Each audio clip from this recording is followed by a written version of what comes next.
Jakarta, seorang milioner pelik, berkuasa sedang makan malam bersama putranya yang duduk di kursi roda di sebuah restoran mewah di Jakarta Selatan.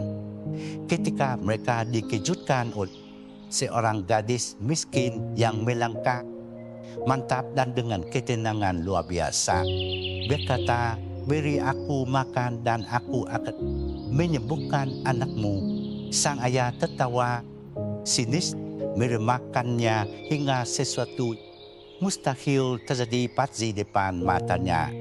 Di aula utama restoran paling mahal di kota itu, tempat sendok garpu dari perak berkilau dan para pelayan bergerak bagai bayangan yang dilatih untuk terlihat. Duduklah Bagus Sulastri, nama yang membuat para pengusaha bergetar dan para hakim mundur. Dengan jas hitam, tanpa sela dan wajah kaku batu ia tidak pernah tersenyum. Udara di sekitarnya sudah cukup berat untuk menolak simpati siapapun.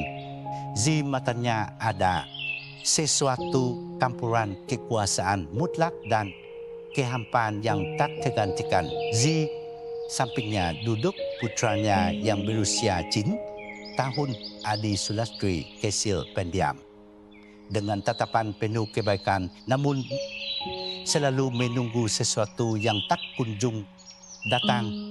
Ia kehilangan kemampuan menggerakkan kakinya 6 tahun lalu akibat kecelakaan lalu lintas di jalan raya Jakarta. Bahkan dokter terbaik dunia pun tak mampu mengubah kondisinya.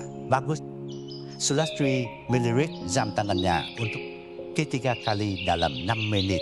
Jari-jarinya mengetuk meja dengan jenis Amerika. Punya 3 koki pemenang penghargaan, tapi hidangan begitu lama disajikan.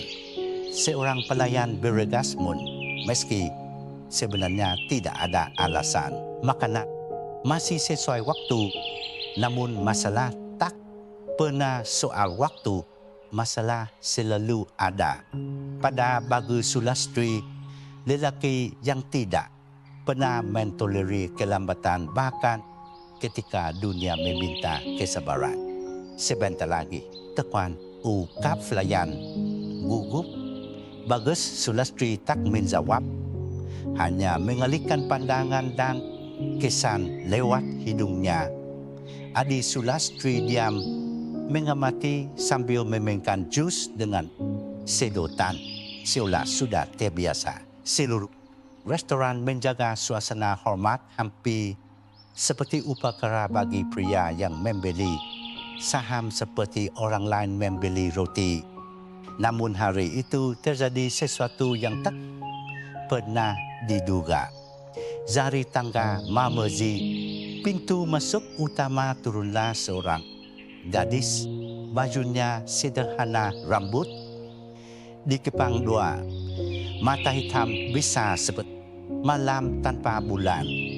Penampilannya tidak berteriak, tidak pula meminta izin. Ia berjalan di antara meja-meja sikat, melintasi ladang terbuka, mengabaikan tatapan heran para tamu. Itu anak perempuan. Dari mana dia datang? Bisik seorang wanita sambil meremas tasnya.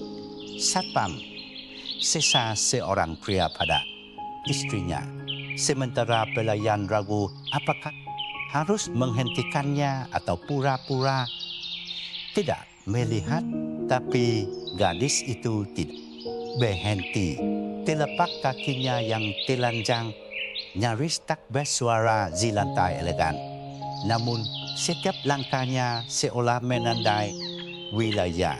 Second restoran dengan anggur, mahan, taplak linen, dan kesombongan. Berkanji itu ditantang oleh sesuatu yang jauh lebih kuat daripada kemewahan. Ketika ia sampai di meja Bagus Sulastri dan Adi Sulastri, ia berhenti menatap. Keduanya seakan sudah mengenal mereka. Adi Sulastri perlahan mengangkat mata, menahan napas sesaat. Ada sesuatu pada gadis itu, sesuatu yang tak bisa ia namai tapi bisa ia rasakan. Bagus. Sulastri mengangkat alis, bersiap melontarkan kata-kata tajam yang biasa ia gunakan untuk menolak orang asing. Setingin ia memikat direktur. Sebelum kata itu keluar, gadis itu bicara. Suaranya tidak keras tapi tegas, jelas, penuh keyakinan. Beri aku makan, aku akan menyembuhkan anakmu. Kehingan yang menyelimuti ruangan. Setelah kata-kata itu berbeda dari segala diam yang pernah terasa di restoran itu. Bukan diam tak sopan rapat, bisnis, bukan pula ning kakaku para tamu kaya, melainkan keheningan nyaris. Ngai udara begitu berat sikan lampu.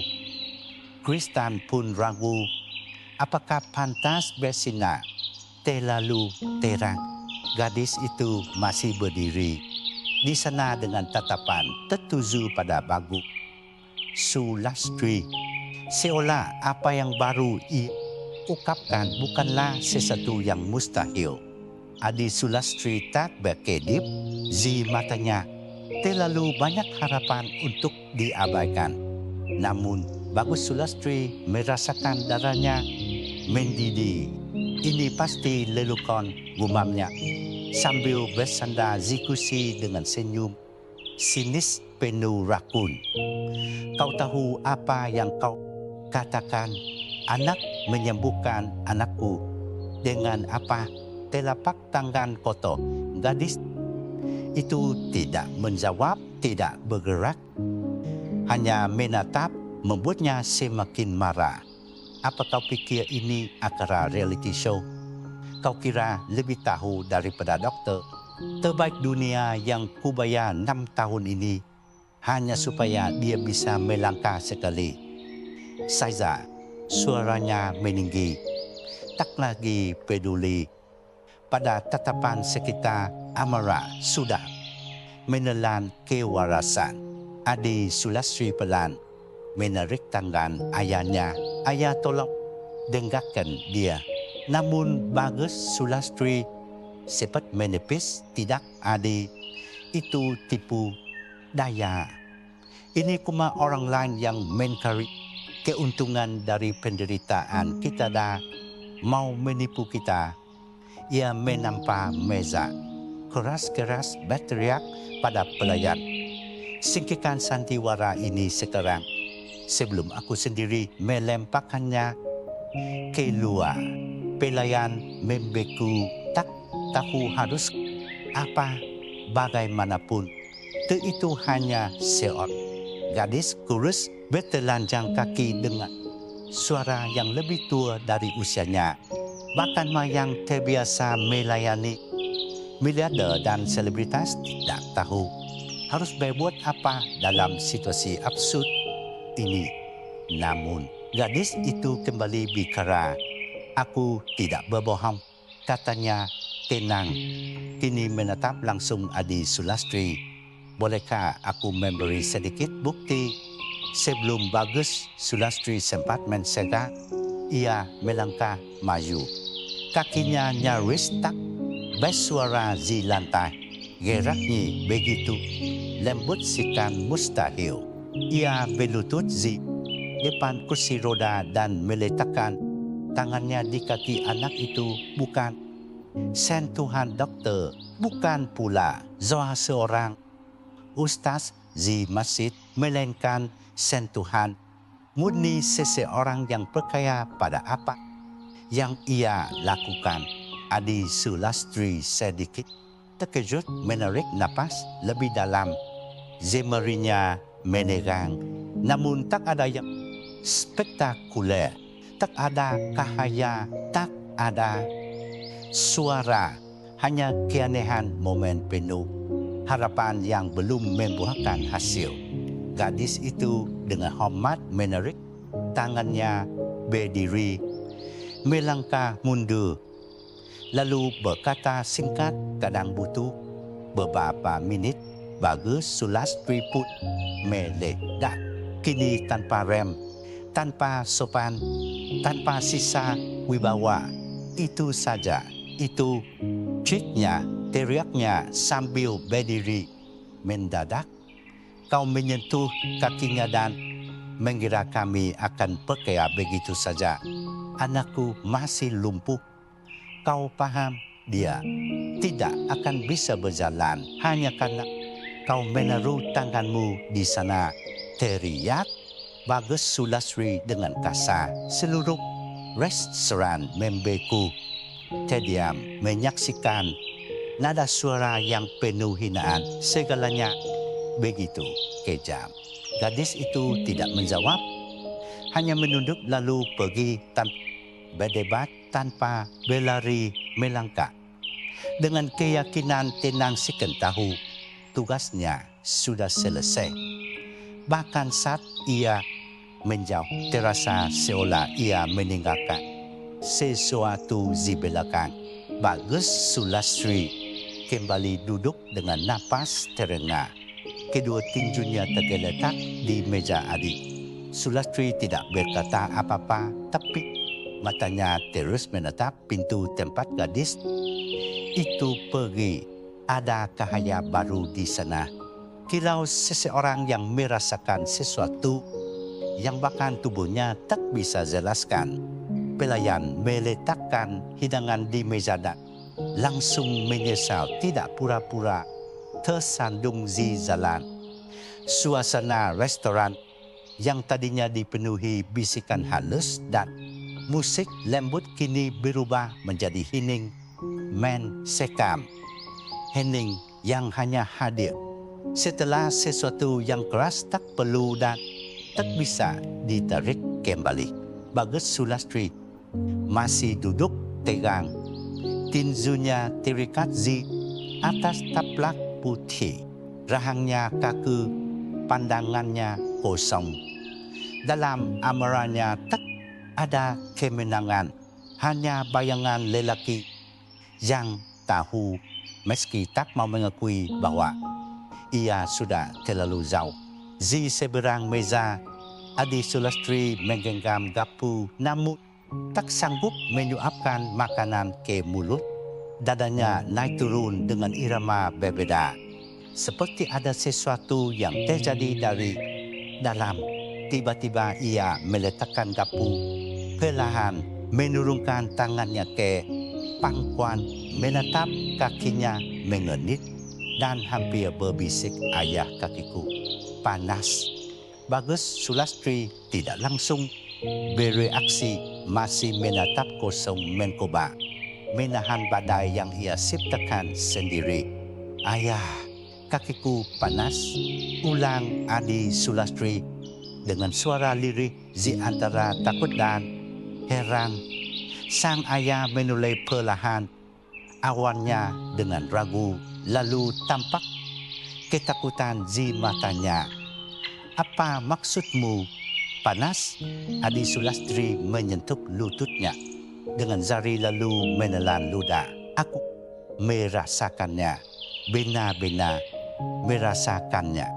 Kata-katanya terputus-putus seolah lahir setelah bertahun-tahun terkunci.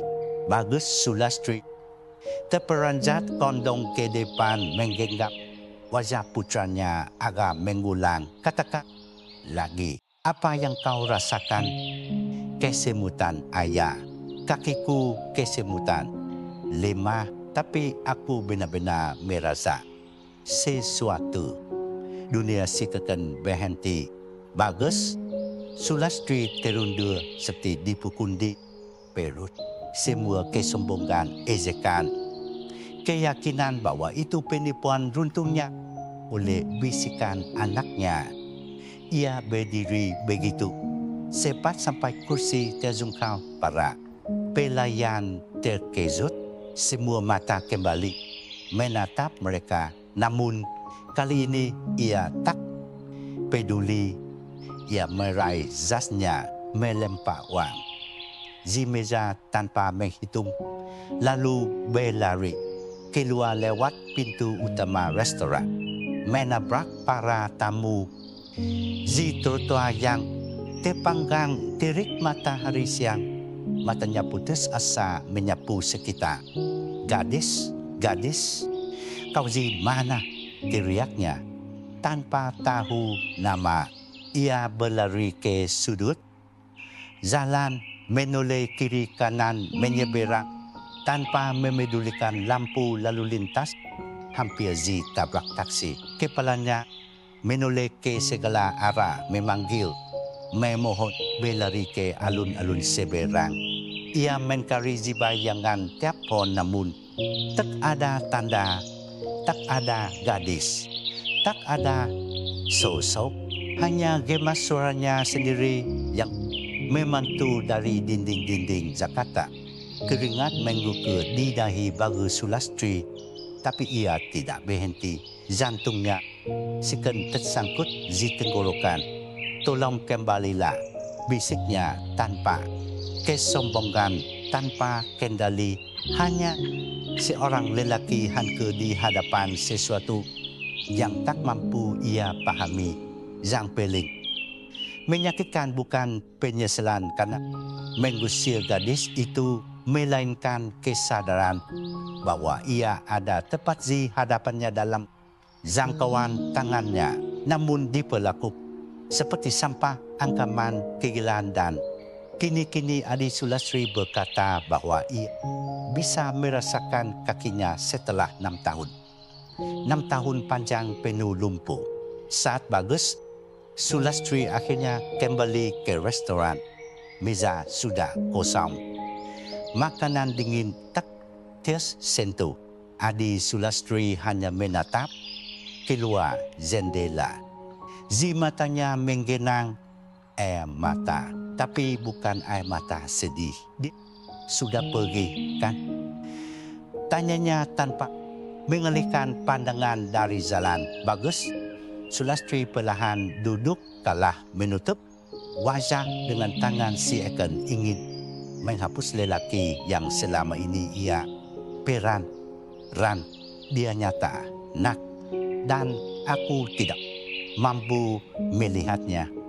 Tak ada lagi yang bisa dikatakan karena memang tak ada, hanya beratnya kepastian bahwa kesempatan nyata satu-satunya untuk melihat putranya berjalan kembali telah terlewatkan. Hari-hari berikutnya, Bagus Sulastri bukan lagi miliarder dingin yang tak tersentuh, melainkan lelaki Zi ambang runtuh. Ia menyisir seluruh Jakarta bagaikan orang gila, dikuasai rasa bersalah yang melukai. Ia menyewa detektif memeriksa rekaman CCTV, restoran, stasiun, alun-alun kota, bahkan membayar suap kepada pekerja terminal. Ia mencari Zi panti asuhan, rumah sakit, masjid, dan jalanan kumuh.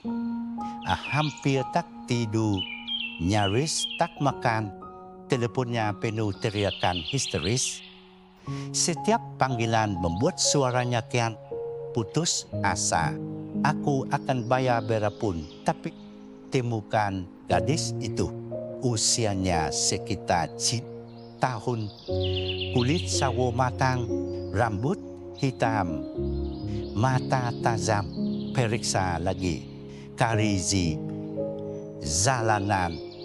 Aku harus menemukannya. Sementara dunia tetap berjalan normal. Bagus Sulastri yang tenggelam ke lubang yang ia gali sendiri. Lubang yang tak bisa ditutup dengan uang sebanyak apapun. Dari sisi lain, Adi Sulastri juga merasakan kehilangan. Untuk sekejap, harapan sempat kembali ke hidupnya. Bisa menggerakkan jari kakinya. Tersenyum berkata, ayah, rasanya hangat. Lagi, tapi tak lama kemudian, seolah waktunya habis, semuanya berhenti. Kakinya mati rasa lagi sensasi itu. Hilang sikan tak pernah ada menghanggukan hati Bagus Sulastri. Tak mungkin, kebetulan tidak mungkin. Ulangnya berkali-kali sambil mondar-mandir Zizuang tamu mewahnya. Dia memulai sesuatu dan aku malah mengusirnya. Malam yang dingin setelah lebih dari seminggu pencarian telepon berdering. Bagus Sulastri menjawab Z. Nada pertama. Suara Z ujung sana salah.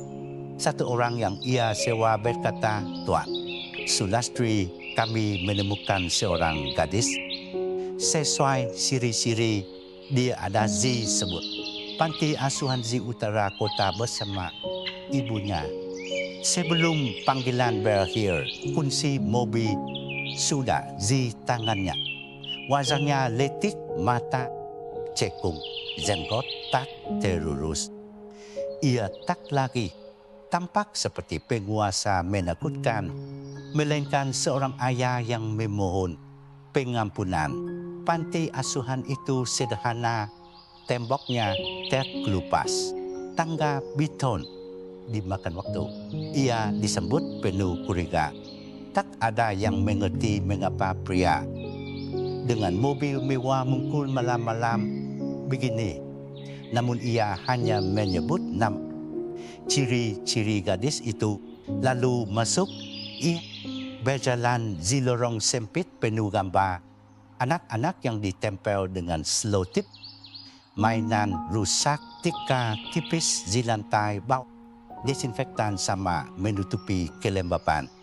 Setiap langkah sikan menyeretnya kembali ke masa lalu yang pernah ia hubungi.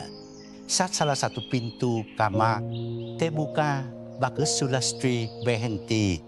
Matanya langsung menemukan gadis kecil itu tertidur meringkuk di bawah selimut tipis.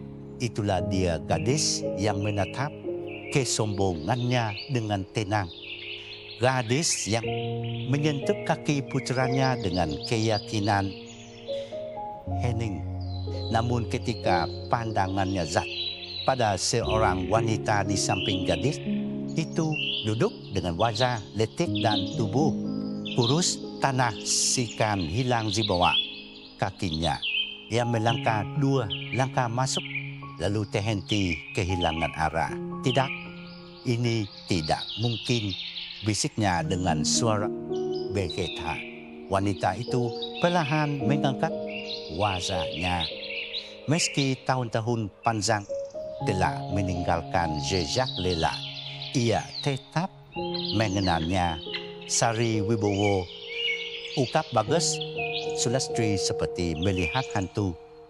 Ia tidak terkejut, wajahnya keras, seolah sudah menunggu kembalinya utang lama. "Kau lama mengenaliku, tapi ya ini aku, Bagus." Ia melangkah lagi, masih ragu. "Apa yang kau lakukan di sini?" Dia "Anakmu," jawab Sari Wibowo dengan anggukan kecil. "Ya benar, dan kau mengusirnya dari restoran sikan dia. Hanyalah gangguan, sama persis seperti dulu kau lakukan padaku," kata-katanya menampak keras. Bagus Sulastri mundur selangkah. Pikirannya melayang ke masa lalu.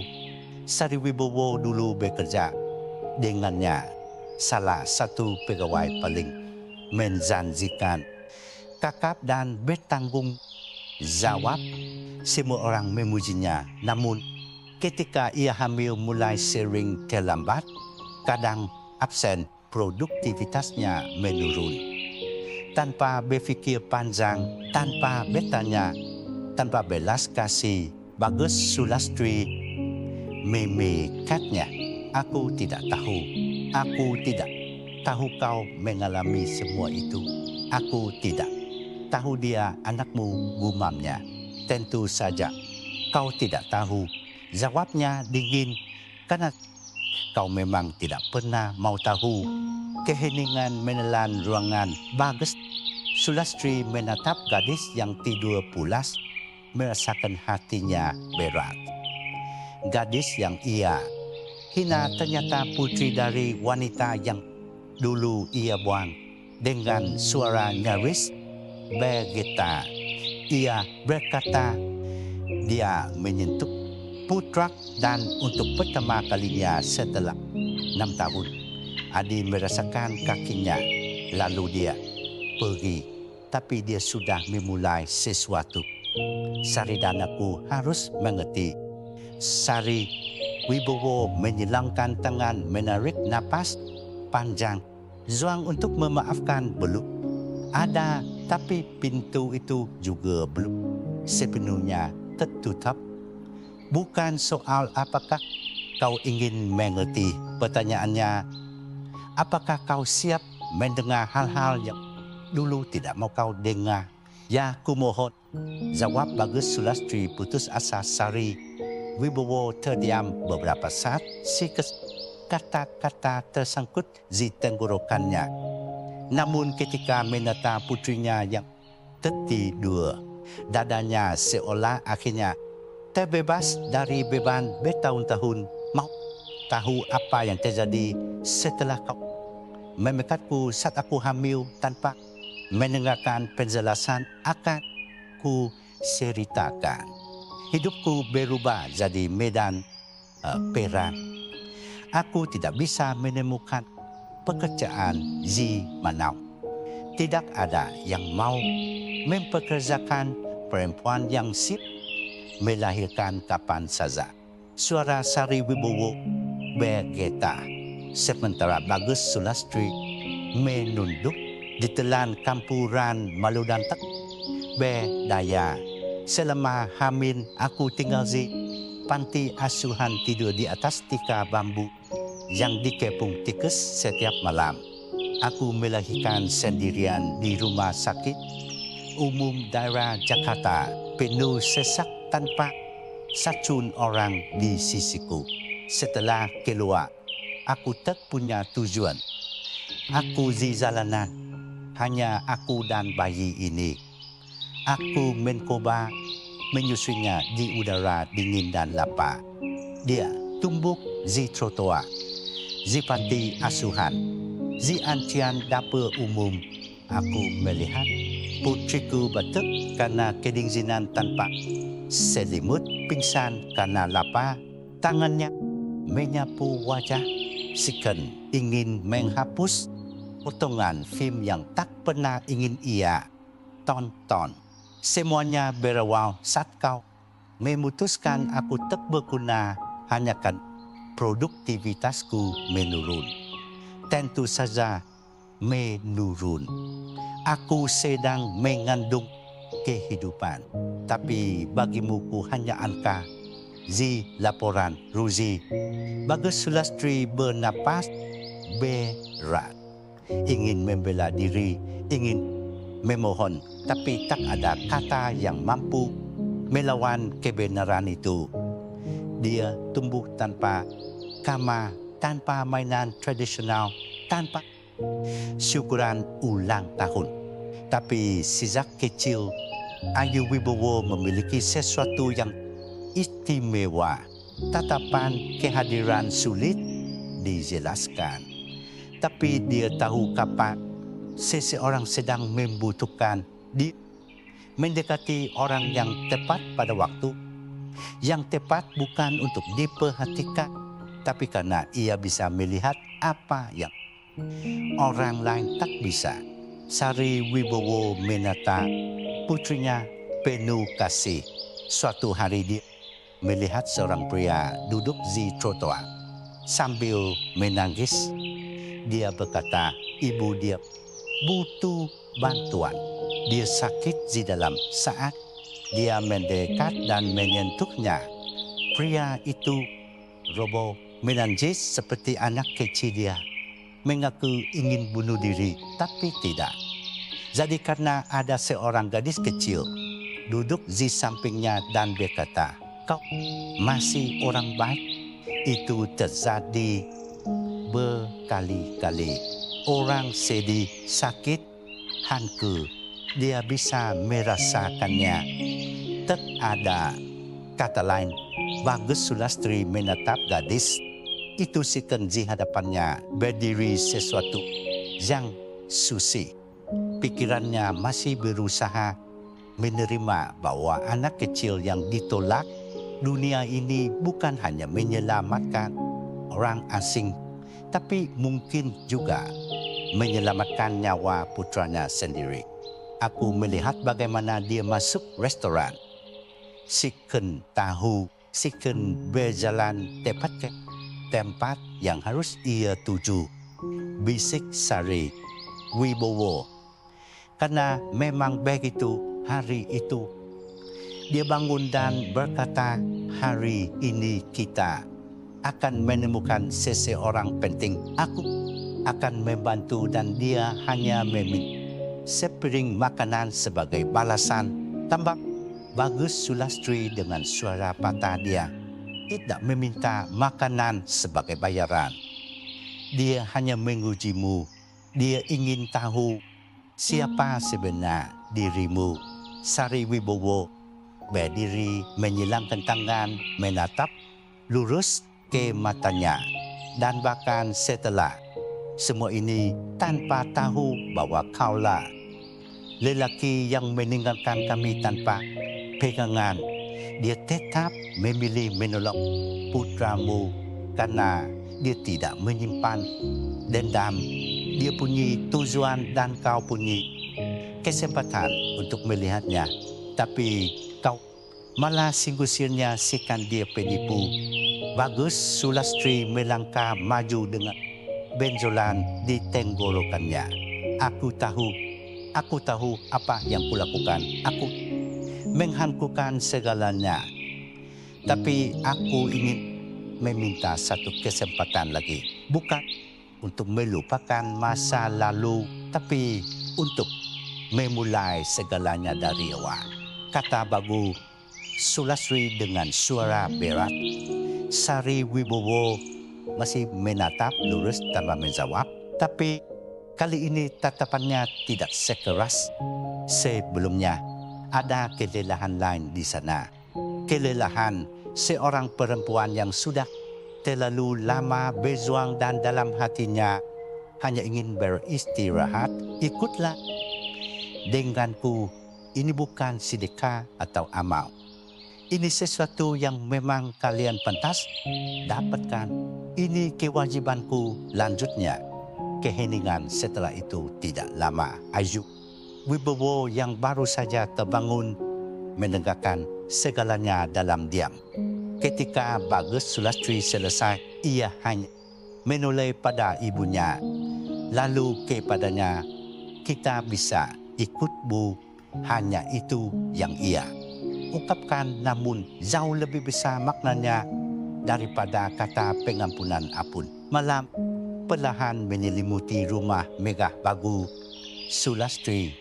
Sikan langit sendiri ragu memadamkan cahaya hari sepenuhnya. Aneh melihat rumah itu begitu hidup, bukan karena kemewahan, melainkan karena sesuatu yang baru. Harapan untuk pertama kalinya setelah bertahun-tahun rumah dengan dinding dingin itu terasa menyimpan lebih dari sekadar harta. Sari Wibowo dan Ayu Wibowo melewati pintu besar. Bagus Sulastri menawarkan untuk menunjukkan kamar mereka. Namun Ayu Wibowo hanya menatapnya tenang dan berkata, aku ingin bersama adik Sulastri sebentar. Hanya kami berdua zi. Kamarnya. Bagus sempat terdiam, terkejut oleh keyakinan gadis itu. Lalu mengangguk dan menunjukkan jalan. Tentu anggap saja rumah sendiri. Aku ada di sini jika diperlukan. Ayu Wibowo berjalan ringan sikan, sudah tahu ke mana harus menuju. Ia tidak meminta bantuan, tidak menoleh ke belakang. melangkah di lorong dengan tenang. Sekian tempat itu sudah dikenalnya meski belum pernah masuk. Ia tidak gentar pada lukisan mahal, kapet Jawa atau furniture desain Eropa. Kehadirannya justru membuat semua itu kehilangan kuasanya. Adi Sulastri duduk di kamar atas ranjang menatap jendela. Saat mendengar pintu terbuka, ia tidak terkejut seolah sudah menunggu. Gadis itu masuk perlahan, menutup pintu dengan hati-hati, lalu menatapnya seperti seseorang yang meminta izin sebelum berbuat sesuatu. Halo, ukapnya lembut. Hello, jawab Adi Sulastri dengan suara lebih hidup dari biasanya. Ayu Wibowo mendekat ke ranjang lalu duduk di lantai di hadapannya. Beberapa saat ia diam, hanya menatap. Adi Sulastri menunduk. Kanggung, kakiku mati rasa lagi, katanya sedih. Itu hanya tertidur.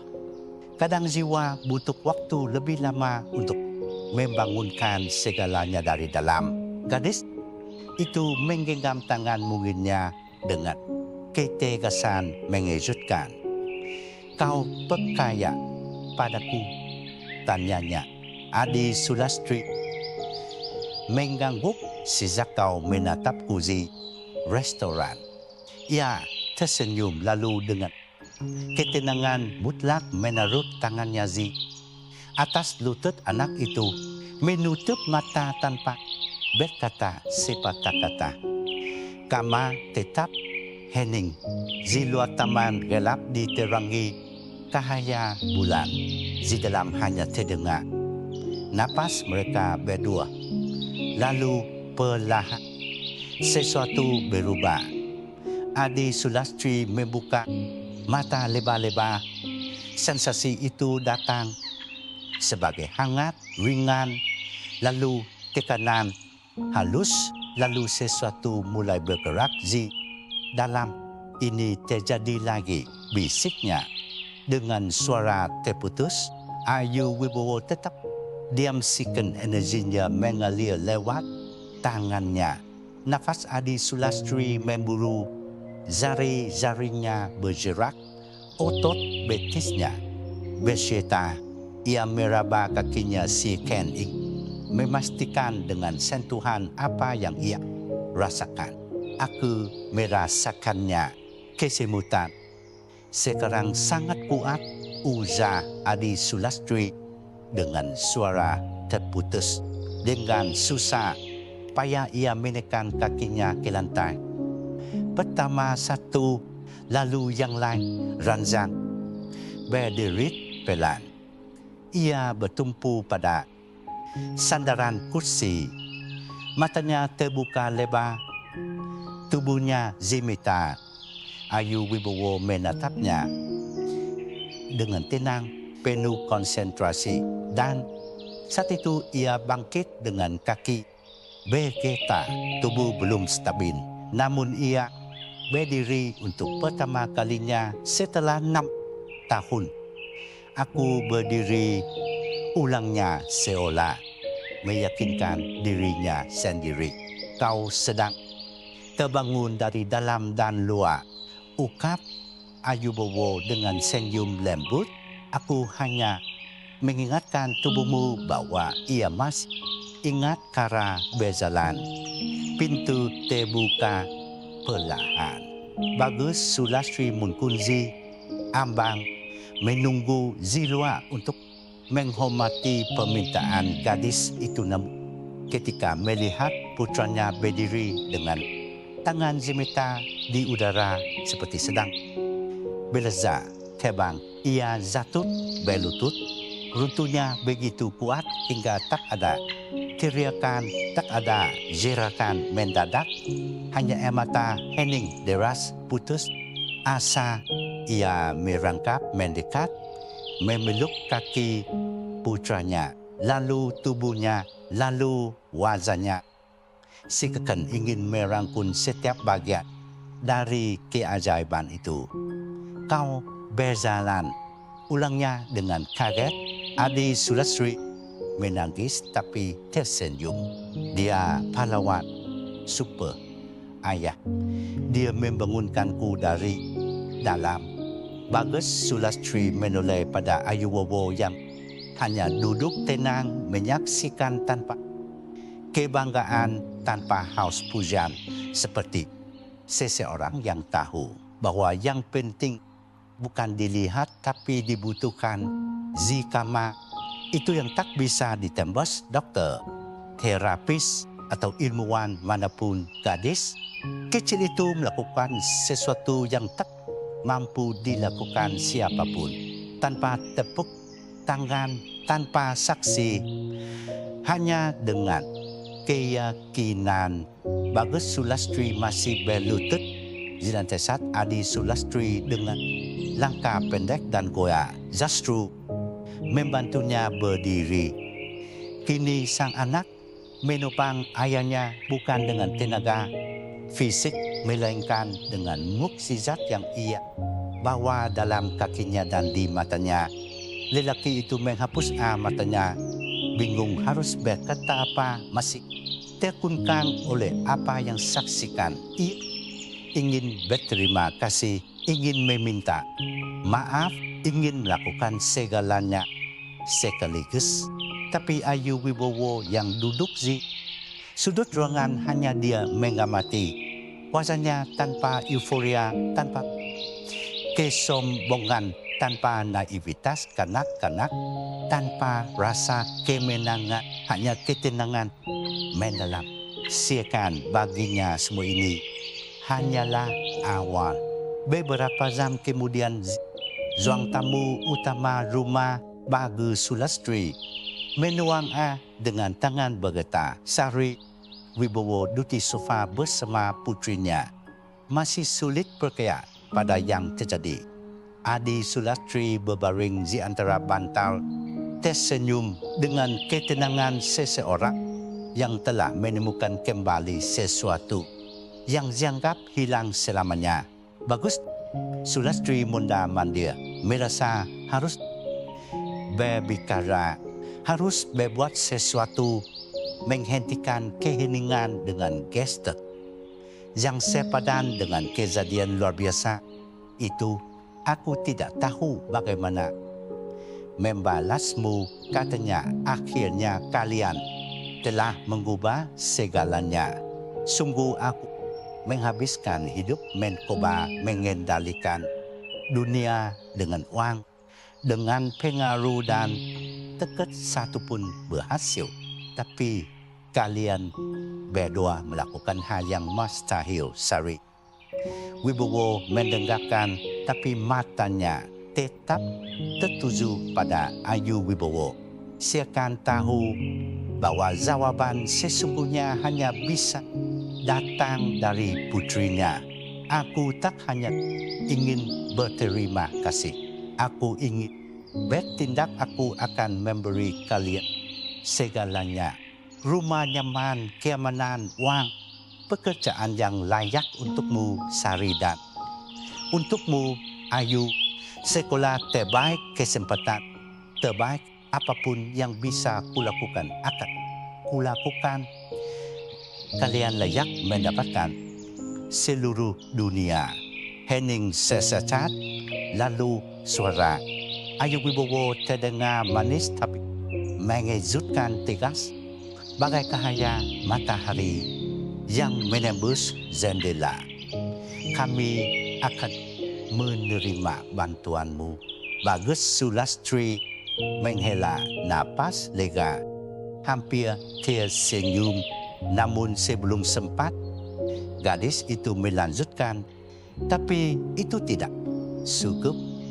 Kalimat itu menghantam ruangan dengan kekuatan yang tak sesuai dengan tubuh mungkin yang mengungkapkannya. Bagus Sulastri mengenit, bingung bagaimana. Maksudmu tidak cukup? Ayu Wibowo menatapnya lurus tanpa marah, tanpa kesombongan. melainkan dengan kezenihan yang lahir dari seperti seseorang yang melihat lebih dalam dari sekadar permukaan. Ayah harus benar-benar berubah bukan hanya untuk menolong kami, tapi untuk menjadi manusia yang tidak lagi menyakiti siapapun. Bagus Sulastri terdiam seolah berdiri di hadapan pengadilan tak kasat mata.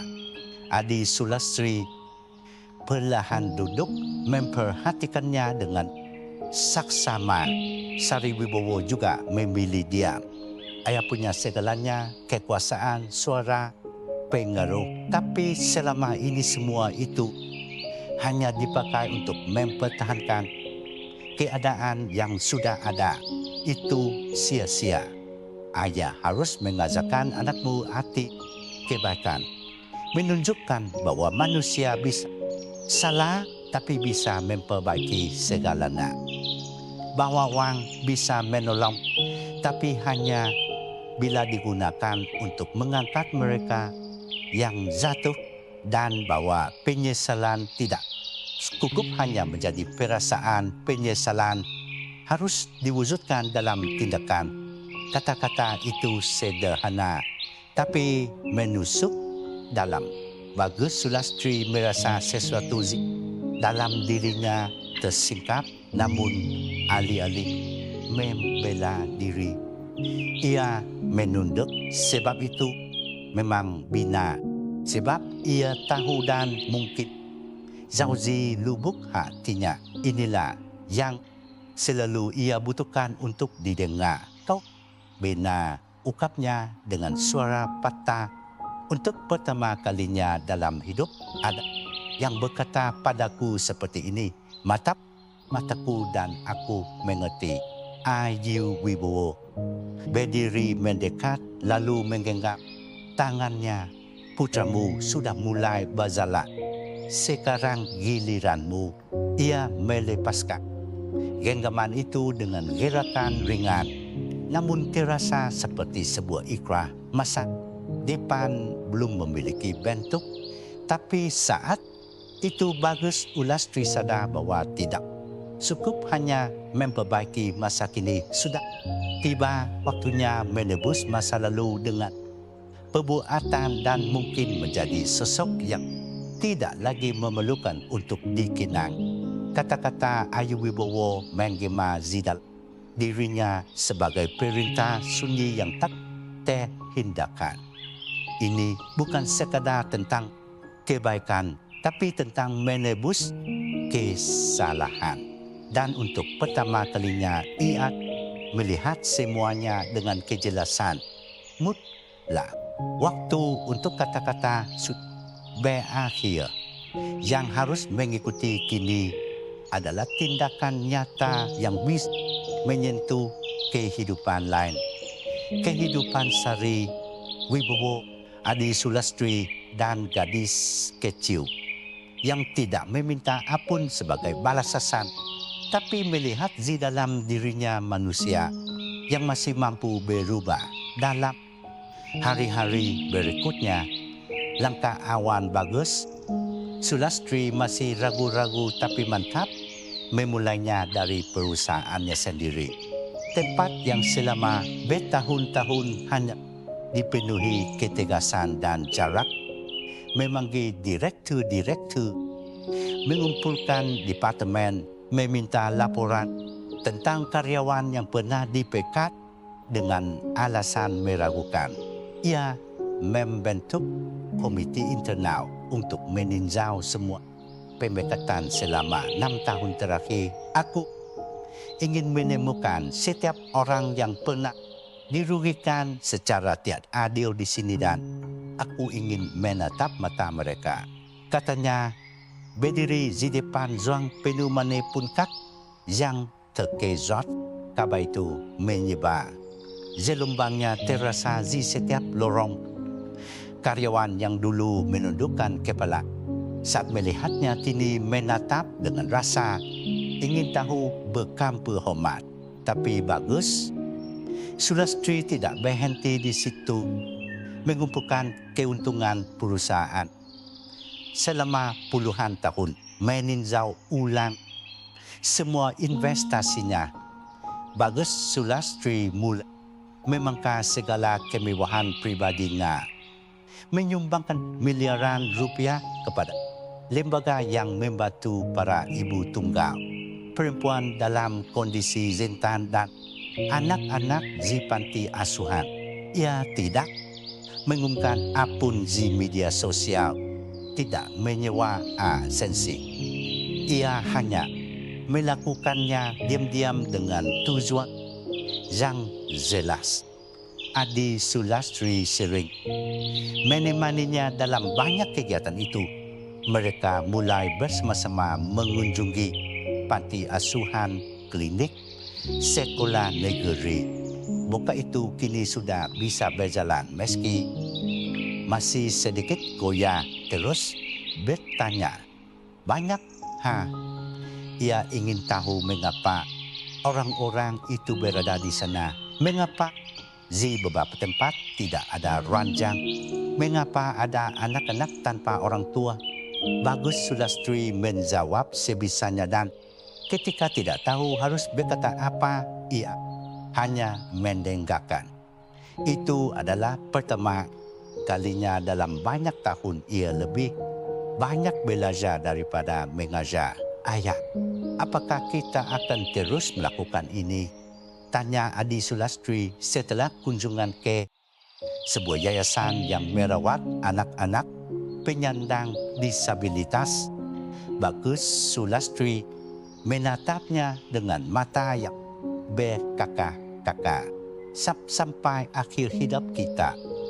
Nah, sekarang kita hidup untuk ini dan mereka benar-benar hidup untuk itu.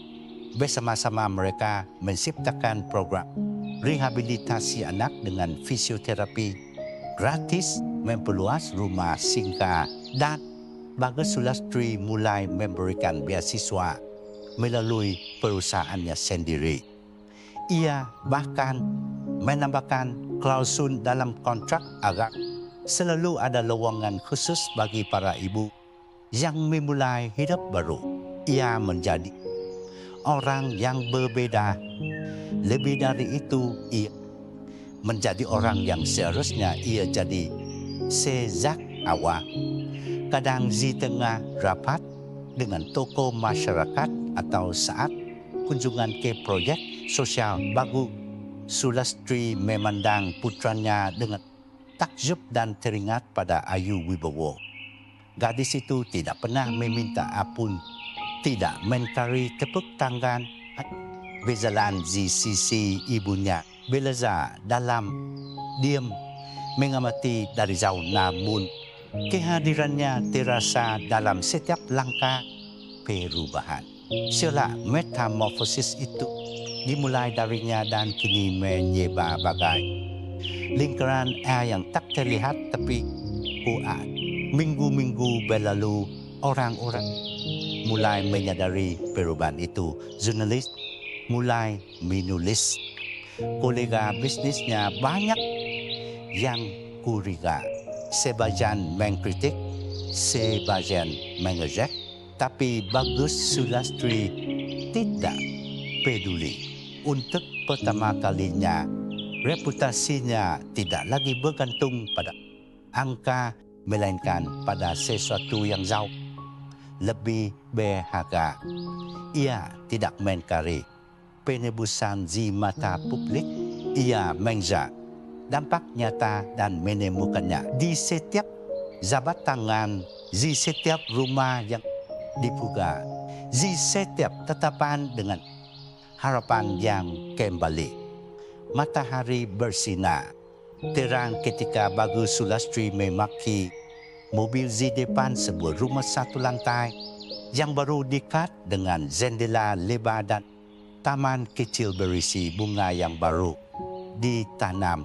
Pagi itu tenang, tapi udara sikan melambat memberi ruang pada momen yang akan terjadi.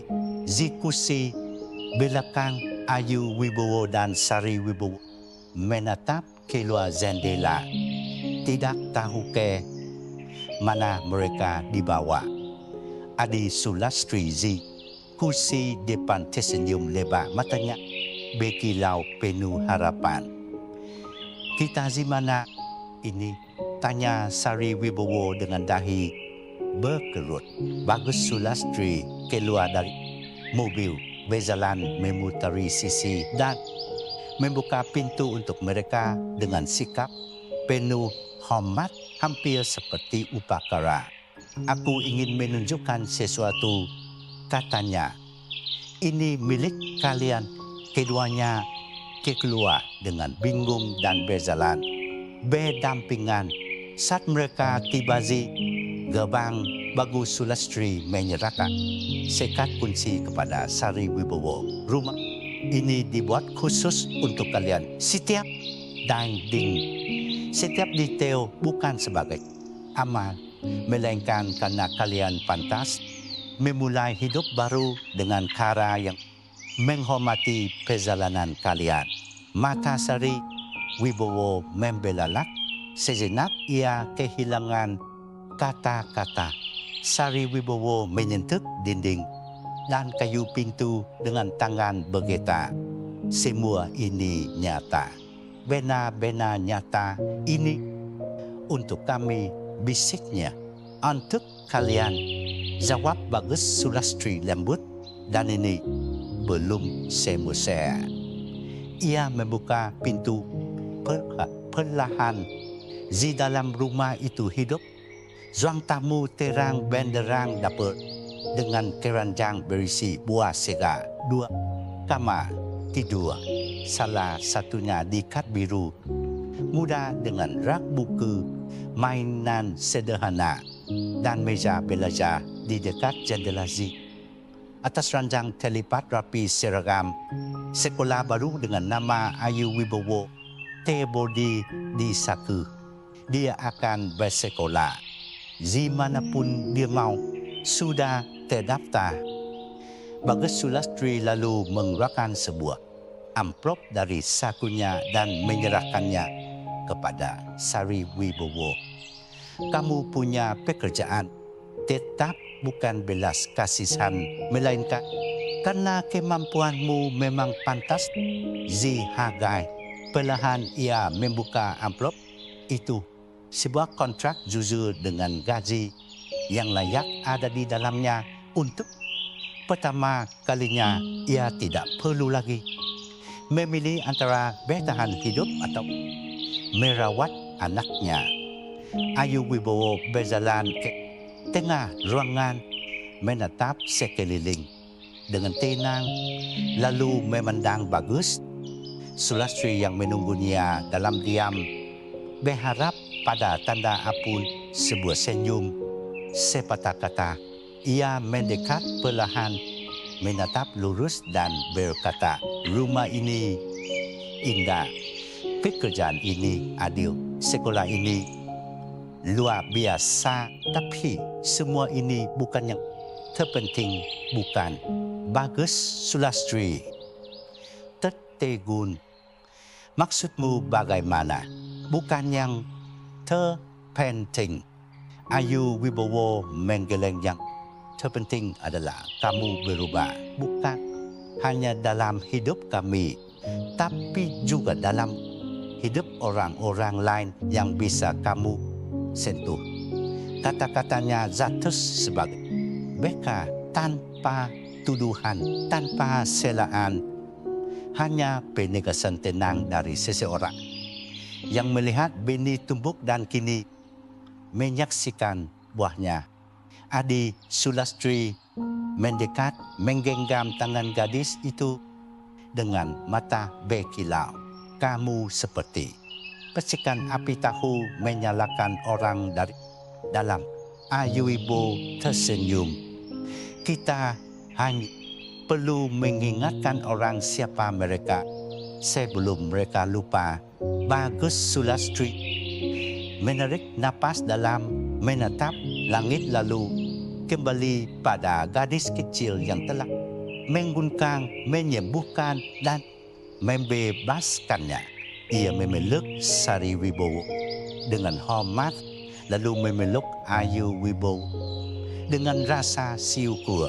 Zanzi sana mereka berempat berdiri dalam keheningan rumah baru yang dibangun di atas runtuhan kesalahan lama. Sesuatu akhirnya tuntas, sesuatu yang tak bisa dibeli kekayaan.